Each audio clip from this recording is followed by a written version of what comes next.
This is Let's Talk Business with your hosts, Marc Ebinger and Heather Boehme. Now, here's Marc. Welcome to Let's Talk Business, a show that talks entrepreneurship with some of the best businesses in the San Antonio area.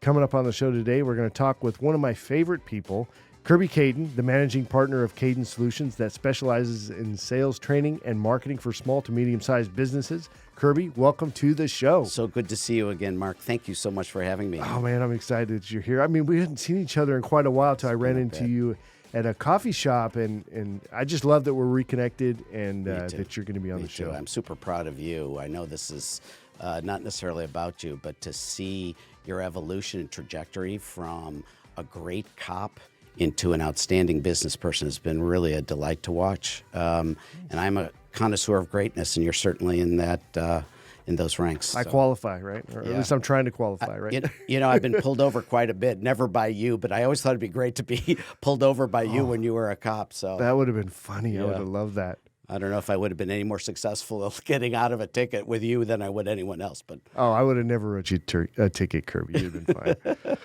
All right, I'm your host, Marc Ebinger, the owner of Crükus Marketing Agency, a company that specializes in giving small businesses a competitive edge by hiring administrative and social media experts from the Philippines for as little as $7 an hour. This is how I built my business, and it has enabled me to a great extent to do lots of things that I wouldn't have been otherwise able to do. So I have loved learning that process, implementing that process, being a product of the product, and then creating a business that services that service or product to other small businesses that are trying to make it through there. Absolutely. And there's no blueprint for it. You had to create it, which is the exciting part. Really? I mean, I know there's other virtual assistant services out there. What do you think's kind of unique about what I'm doing? I think what you're doing is quite unique just because of your approach. You came from a very different industry, honestly, and you've turned it into sort of an adjunct business that perfectly complements what you're doing in the podcast world, which is beautiful. Yeah. So you're your own press, which is absolutely fabulous. And it really, because you've targeted small to medium-sized businesses, you're really talking to the people that could most take advantage of a virtual assistant. I just think the whole thing's brilliant. Yeah, and I'm really kind of leveling up on LinkedIn, too. I'm just about to launch some more stuff on there, which I think LinkedIn, we know that LinkedIn's kind of one of those underutilized platforms. Everybody seems to say that, but it's been great for me over there, but I'm fixing to launch a whole other layer of what I'm doing there. I'm excited about that, but it's all virtual assistants. I wouldn't be able to play this game, Kirby, without, because I don't have a big budget, right? I have to kind of scrap with everything, and virtual assistants give me that leverage that I'm looking for so that I can get things done and keep moving. Same with your clients. And particularly in light of the pandemic, you were doing the right work at exactly the right time. The pandemic sort of peeled back the curtain on what's possible for any size business with virtual employees, people being very, very functional from the home. The commute is obviously a lot easier, except maybe around the coffee pod in the kitchen, but people love to work at home. There's tons of office space that is empty because they've realized that they can optimize productivity, businesses I'm referring to, and still have very happy employees that stay. So it's a win-win. This concept of having virtual assistants to help support that remote task force is a way less expensive and way more effective strategy, particularly because you are markedly or exponentially increasing the touch points with a client. Just coming here for me, I can't tell you the number of your team members that have reached out to me to make sure I showed up on time and all of that. It's a magnificent way, and you look bigger as a consequence. Yeah, so one of my favorite bands is Motley Crue from back in the day. I wasn't actually a fan of Motley Crue at the time. It was a little bit too hardcore for me. But one of the things, I watched a documentary on them, and one of the things they talked about is how they acted as if, right? When they were picked up by a record label, they promoted them as if they had already made it. Yeah.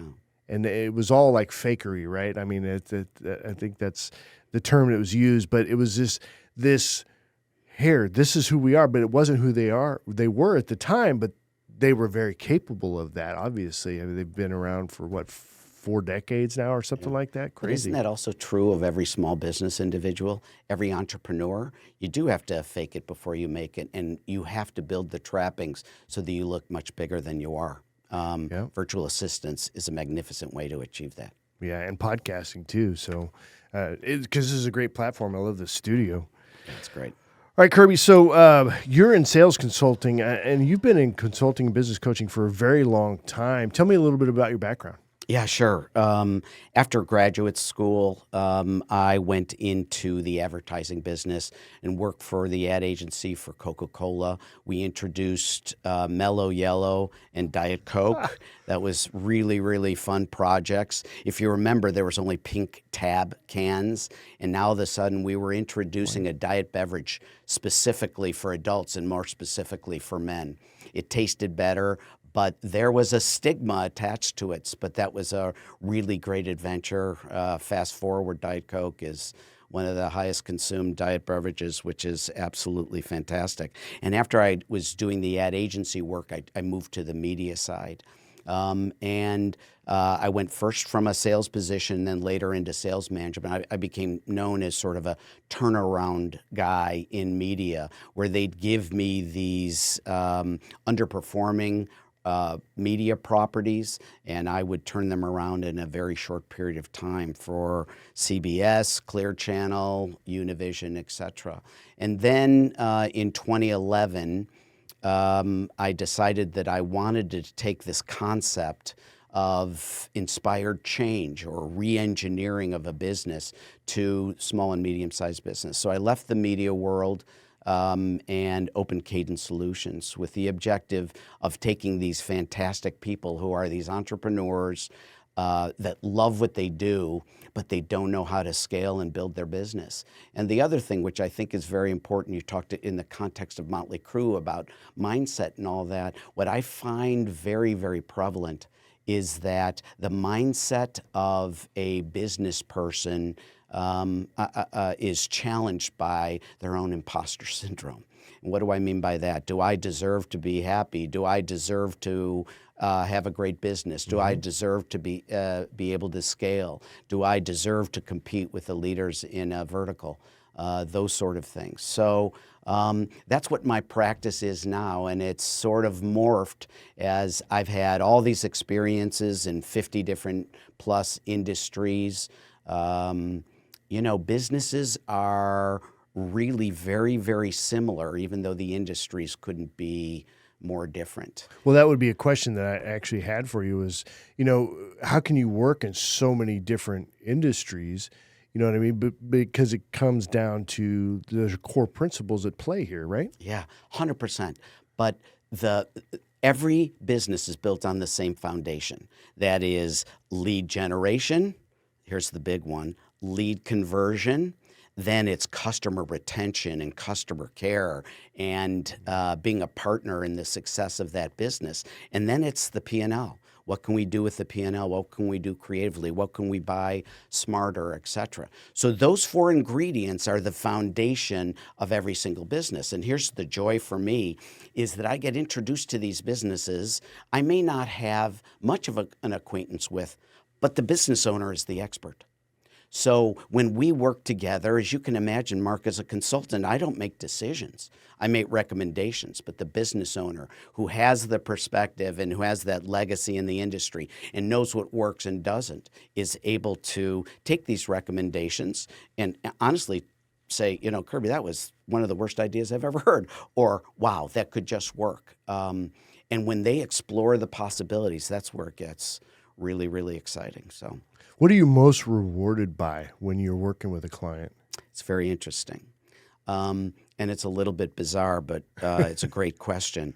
When I was in sales, and for most people, it's about the money and all that. And the money was great, and I made a lot of it, and I was very successful and won sales contests and all that, but none of that could even hold a candle to the joy of taking a fantastic young individual with raw sales talent encoded on their DNA and turning them into a superstar. And I have had the good fortune and privilege to do that in so many different occasions. First with the Fortune 500 businesses that I was working inside of, and then with all of these small businesses. It's just amazing. When you change somebody's life, it really gives you purpose. And that's the greatest joy for me, Mark, is watching these great people that just need an unbiased, unfiltered, honest perspective to help them get to their next plateau. So that's a lot of fun. It's, as a dad, right? Yeah, I can experience with my daughter when, she clicks with something she really enjoys. It is very, very rewarding. Yeah, so that's everything. Yeah. So when it comes to hiring salespeople, is that easy to do or no? Because it sounds like, it could be challenging, but I'm just going to ask straight out, is it easy or is it hard? And if it's hard, which I'm guessing it's going to be harder than easy, why? Yeah, great question. Okay, so let me give you a little statistic. 74% of the time that we hire somebody, we made a mistake. I'm going to say that number again, 74%. Would you go to Vegas with those odds if you were going to lose 74% of the time? I feel like that's what I lose anyway. Well, then you're doing better than me, to be truthful, in Vegas. Okay. But and I'll tell you why. Really, only 1% of the U.S. population can do outside sales. And this is not something that you can learn.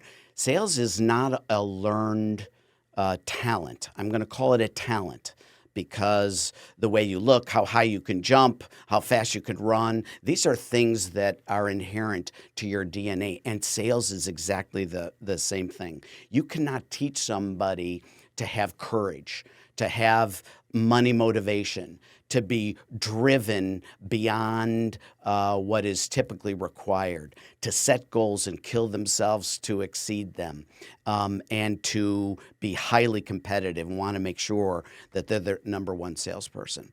So if only 1% of the entire U.S. population is capable of that, guess what happens, Mark, when we put an ad in LinkedIn, you mentioned it, or ZipRecruiter, or Indeed, what have you. And we put an ad listing there. Everybody responds to that. Why? Because in sales, there are no requirements whatsoever. No educational requirements, no certification, no continuing education. You just say, dude, I'm a seller, and there you go. And so those people, you'd be absolutely astonished at the people that respond. And they respond because they know that the comp for a particular position can be equivalent to what some CEOs make, and certainly the business owners. So everybody's drawn to these job listings, and very few of them are capable. So now the business has a problem, Mark. Who's going to go through this tsunami of applications? So what sets in? Hiring fatigue. Sometimes we meet somebody we'd love to have a beer with, and we have what I call glaze. We get a glaze that we're drawn to somebody, and we think because we're drawn to them that they're going to go out and knock down walls and meet everybody they need to bring in business, and it just doesn't happen that way. So again, 74%, this is not my number, by the way. There was a study done of over 2 million salespeople, over 30,000 companies, nearly 90,000 hires. And they looked at what was the trajectory of these people over time. So, and you can even get this in HubSpot, but the mean tenure for a salesperson is 18 months, and 74% of them never amount to anything. 6% of them, Mark, are elite. These are the individuals that very quickly, and I'm talking in a period of 6 months or so, elevate themselves when they enter an organization to the top tier seller. 6%. There's another 20% that are good, but they need work, and they need sales management, and they need accountability and all of that. But that's only 24% of the people that we hire. 26%. The other 74% are bad hires. So let's just talk about the impact to a company for a bad hire. Oh, it's so frustrating, right? I mean, It's ridiculous. And let me tell you, what I've curated over time is because I made all these mistakes, Mark. Fortunately, it was with other people's money. You know, these bigger companies, you can afford to be lousy at it. But over time, I got so frustrated that I curated this process, which I'm super excited. I'm going to develop an online course in this to help small and medium-sized businesses on the sales hiring hack, and that'll come out in the next couple of months or so. But the problem is with hiring that we don't test those people enough to really see if, number one, they'll pass muster, and number two, whether they have the stamina and the drive to continue to succeed. well, small business owners, to be honest, I think maybe we don't know what we're doing. When I first started hiring, I mean, I've been a cop for 30 years, so I mean, I know how to interview people. I thought I was it. You know, I thought I knew exactly what's going on, right?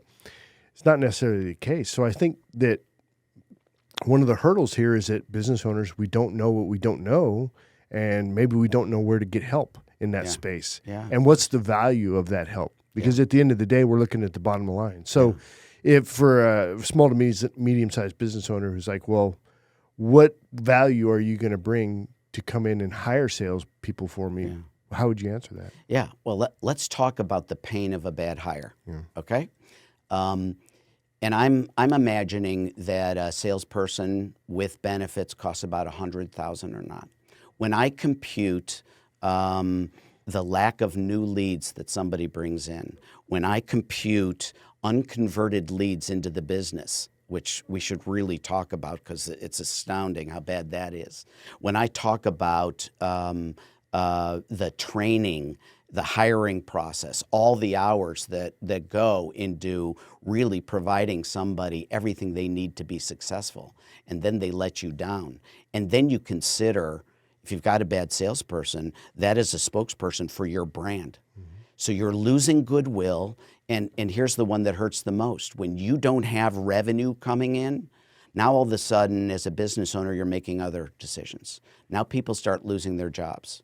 The goodwill that you would have with your employees begins to deteriorate over time because they're seeing that business owner lay off people, and they wonder whether they are with a winning company or a losing company. And now they start looking. So the impact of sales talent is profound. And as I said, for somebody who's making $100,000, the cost to the organization over 18 months is well over $300,000.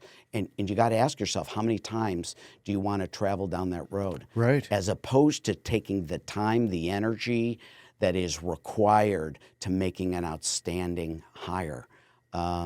It's a big deal. So first, let's talk about that.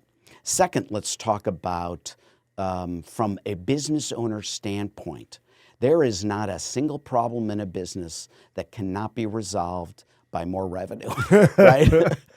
So if all of a sudden sales is the oxygen in a business, right? And when the aperture of that sales revenue is constricted, now all of a sudden the business owner is forced to make some tough decisions, right? But when the aperture is wide open, now all of a sudden the trouble in the business is getting to scale and making sure the customer experience is outstanding and hiring enough of the right people to be able to service this magnificent number of new folks. So the cost is absolutely astronomical and the payoff is huge. But you got to do it right. You can't fall in love with somebody who you find unavoidably charming because it goes well beyond that. Yeah, and we're not taught. I would challenge, are people taught that in school, in college, on hiring the right salespeople? Absolutely not. No. So where does that come from? How does a business owner even know to reach out to someone like you or even find someone like you that can help them get to where they need to be and save all the headaches involved with salespeople? Yeah. That's a great question. And the truth is, they probably don't know, and it only occurs to them after they've made some of those $300,000 mistakes that somebody may have thought about how to do this a better way. Somebody has unlocked the alchemy to find great people. And that's what I feel like I did when I was with those media companies, and what I do today in my practice with my small business people. I will tell you about a client that I started about a year and a half ago or so. He had a salesperson there, Mark, that had not sold anything in 1 year. So that brings up a lot of things, right? Why would you keep somebody a year with zero revenue? Yeah. And it is the objectivity that we lose when we're business owners, because these two guys were friends. Oh. And when you bring a friend or a relative into a business, you have lost the single most important element of decision making, which is objectivity. I was going to say perspective, but Yeah, objectivity. you're right. No, you're right. I think that trumps perspective. But Yeah, absolutely. So when people make mistakes, they start to do a search, and that's when they might come up with my name. I get a tremendous number of referrals from my existing clients who tell their friends that are struggling with, well, the same problem they had, et cetera. But this company I was talking about, this guy hadn't sold anything for a year. We go in, we make the necessary change, and we go through what I call my obstacle course. And we go through the obstacle course. You kiss a lot of frogs during that process, but ultimately, at the end of that obstacle course, what drops out is a profoundly passionate, talented individual that wants nothing more than to work for your company. And when you have that, the results speak for themselves. Oh, so that enthusiasm just carries through everything they're doing. Absolutely. In less than a year, this guy put $2 million of new business on the books. Wow. And that's great for both sides of it. And for you, obviously matching that hire or helping them get to the point where they got that person hired, the right person for the right job, and just an abundance of success. Yeah, no, it changes one's perspective. You become from imposter to successful business person. The pride that you have, the excitement to do great things for your employees, the ability to grow, buy real estate, investments, a bigger house. It is feeling successful. Feeling successful. It's so joyous for me to watch this happen. That's why I love what I do, and I'm passionate about it. So you've got a course coming out, right? I know how deep you want to go into talking about it. Can you give us an overview of what it's going to look and feel like? Only for you, Mark, because I adore you. Yeah. So what I am doing is putting together a course that is very easy and digestible, and it teaches people how to find great people fast. Okay? There are about 6 different stages. The first is that you've got to understand that the journey to find outstanding people is perpetual. You have always got to be recruiting. The second thing, and I'll go back to the first one in a second. The second thing is you have to have, and it took me a while to do this, but you have to submit yourself to the fact that you cannot train a salesperson. They either have it or they don't have it, number one. And number two is they are not necessarily in a sales position when you meet them. I hired a disc jockey into one of the media properties. He became one of the most outstanding people that I've ever hired, became a sales manager and escalated himself. And wherever he goes, he is a rainmaker and absolutely fabulous. So what I'm saying is that if you meet a waitress or an auto repair person that exhibits the qualities and the command and the courage and those elements that you see in salespeople, you've got to talk to them and bring them in because without any disrespect to anybody, Mark, nobody's business is so complicated that it can't be taught. Right? Yeah. So what we have to do is we have to find those inherent talents in people wherever we find them. So the first thing is you have to be perpetually looking for talent. The second thing, as I said, is you've got to understand that it's on the DNA. It's literally encoded on the DNA, and it makes us what we are. The third is you have to attract great people who are money motivated. And so how do you do that? Well, everybody wants to do an ad, but it's what you say in that ad and how you engage people that are most likely to be attracted to your industry and to be successful in your industry that is really critical. So we talk about that particular piece. The other place is that you talk to your clients, you secret shop your competitors. We give all sorts of strategies on how you begin to attract people, to your offer. The fourth thing, and this is where the magic happens, is I've created this obstacle course.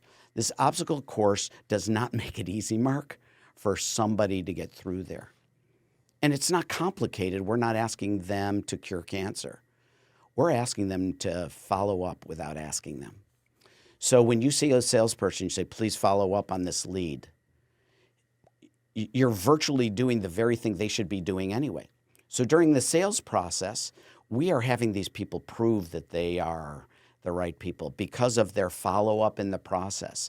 Because also, when you have an interview with somebody, it's like your speedometer. It is your speed at that moment. It is not your average speed or how far you've traveled, et cetera. So during this sales hiring process, we have a lot of touch points. And along those touch points, we see them in different circumstances. So we get a holistic 360 understanding of how that person is going to behave. And are they pushing the ball down the field? Are they following up? Are they asking the right questions? Are they following up with the business owner? Are they doing what we've asked them to do as they continue through this obstacle course? And that's really the key. The next thing is assessments. I believe very much in assessments, and there are sort of two kinds of assessments that fall into the sales area. They are the personality assessments, which are honestly no good. They are directional, but they aren't definitive. And there is a smaller group of sales-specific assessments that I have used that are highly predictive and have been shown to have a corollary with people that are successful in the long run. So if you're going to invest $300,000, what's your return on a new salesperson? Sometimes it takes 4 years, et cetera. But if the average tenure is 18 months, you lose money every time. Exactly. So that's the thing. And then the last piece, Marc, is background and checking background, their background, and also references. The key to the references is you're happy to talk to the references they provided, but you got to find the ones they didn't mention. That's where you're really pulling back the curtain on how somebody behaves either with a customer or in a previous employment situation. So once you have all that, what happens is as you go through this entire process, what's left at the bottom are capable, talented, strong, highly motivated salespeople. And then the last piece is gut. What does your gut tell you? And like a little chemistry in there too, right? Yeah. Is it a good fit for the company, the boss? Great point. Cultural alignment, absolutely. Does that person feel like they can take you to the next level? And that's really the key. So we take people through the entirety of that. I have a couple of hacks in there that make it much shorter. I know when people hear that, they seem like, oh my God, that's a lot of work. First of all, it's worth it if you do it all yourself. But secondly, there are many very efficient ways to have other talented employees do the heavy lifting in that process. So how long have you been using this system yourself? This kind of, I know you got the course that you're launching, but you've actually implemented this. Oh yeah, through back. How many years have you been using this? Back in the 90s. Wow. It's a winner. So how come you're waiting until just now to start releasing this as a course? You should have released it a long time ago. It's very interesting because we were talking about leverage in business. Yeah. And what you're doing is providing this magnificent aperture for people's business to broaden because you have virtual assistants, right? For me, my joy is working directly with people individually. And so if somebody would hire me as their consultant coach, I would spend time with them and I would only reveal these secrets to that person. And what I found is that I have no leverage in my business. And I think any coach and in some ways lawyers and doctors have the same issue. It's very difficult to get leverage when you're the one doing you're the one doing the work.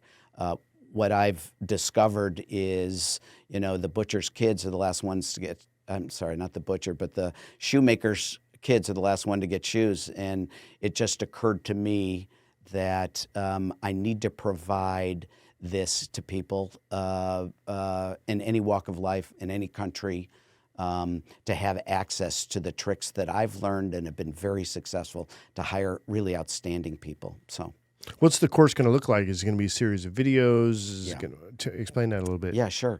And again, I'm still in development, but it is going to be a series of documents. It is for example, one of them, the most important, is the checklist. So you're scoring people on, for example, key themes that are predictive of success in outside sales. Another is their follow-up. One thing that I will be teaching people in the videos is how to listen to the word choices that people make when they're communicating with you. It is fascinating when you ask certain questions. I have a list of 35 initial questions that I ask every candidate. And those questions, people really reveal themselves. And the reason is because in this instrument that I use, I'm coming at that person very quickly with questions, right? And so what you're going to hear is their knee-jerk reaction, what comes to their mind first. And what comes to their mind first is exactly who they are. And that's the trick with that initial screening assessment that I've done. And when people do that, it's very clear whether somebody is going to be capable or not and is worth your time or not. So it will be, for example, a checklist, for example, a list of the questions. It will be a scoring sheet. It will be looking for keywords that people are mentioning during the course of that and what that truly means as opposed to what they want you to think it means. The problem, Marc, is that most resumes are Disney fairy tales, right? There's very little authentic. I don't want to say it that way. There's a certain bent towards exaggeration. Let's put it, is that delicate enough? Yeah. in resumes, and you have to prove that out. So this is videos. These are documents that you'll be able to download, a score sheet, and you'll be all set to go. And you'll be amazing how it'll change your business. Is any of that involve like actual consultation with you as well? Or is that like maybe part of a package or something that you would have? Yeah, if after people go through that process, they're still having an issue, we sort of guarantee that you're going to get great people. And if they're not, we'll work with them for free if they don't. However, if they're looking for more of accountability, they're looking for me to either participate in the process or conduct that process, my team conduct that process, or if they're looking for one-on-one consultation, that would obviously be a bigger investment. But I'm making this very accessible to any small business. Oh, I like that. Well, coaching courses and all that, I mean, it's all the rave. People want to be able to consume that information on their own time, and it's more affordable typically to be able to get that online. 100%, so that's pretty cool.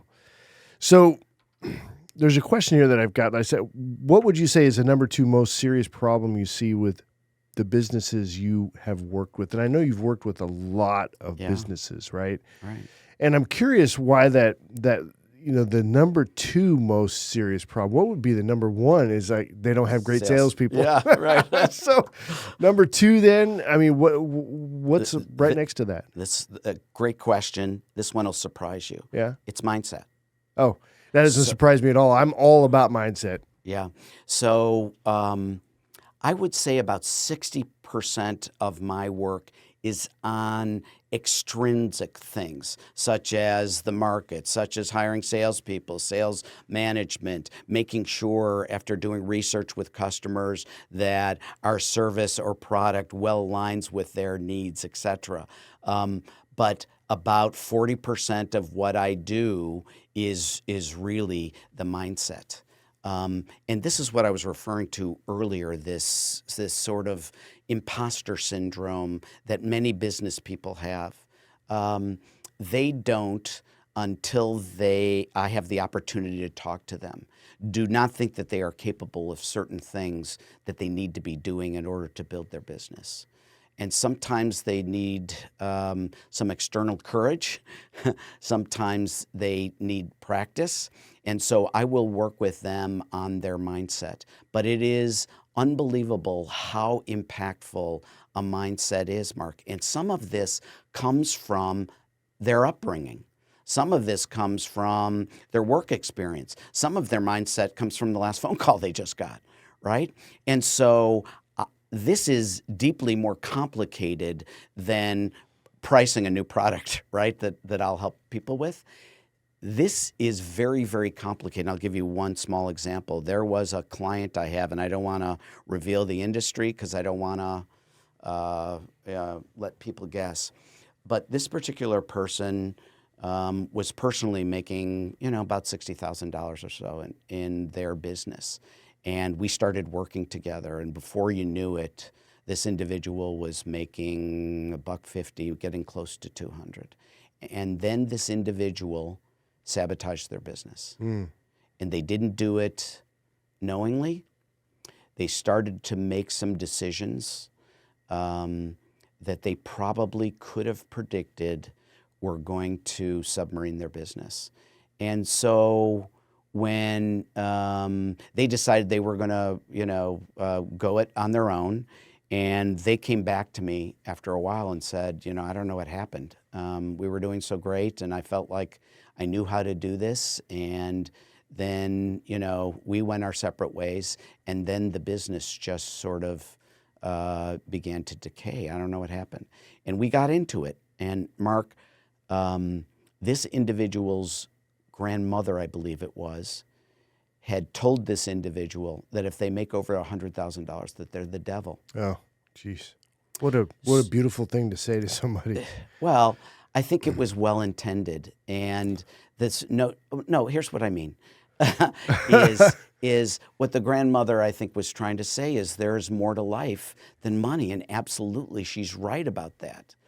The problem is that it was so welded into this individual's psyche that this individual unknowingly sabotaged their own business. Wow. So the number 2 issue is mindset, the can-do attitude, and to help people understand the outside limits of their own talents and walk them there with authority, with confidence, with excitement to bring their business to the next level. I love that. All right, Kirby, great chat. If folks want to get in touch with you, how do they do that? Yeah, thank you, Mark. They can reach out to me by email at Kirby@Kaden.Solutions. That's Kirby at Kaden, Kaden.Solutions, plural, no.com. So Kirby@Kaden.Solutions, or they can call my office. It's 210-280-8053. Awesome, Kirby. Thanks a lot. All right, as we wrap up the show, quick reminder to check out our latest podcast or catch video version of the show anytime by visiting our website at satalkradio.com. It's going to be it for us. You guys have a great week. Thanks, and we'll see you on the next one. Thanks, man.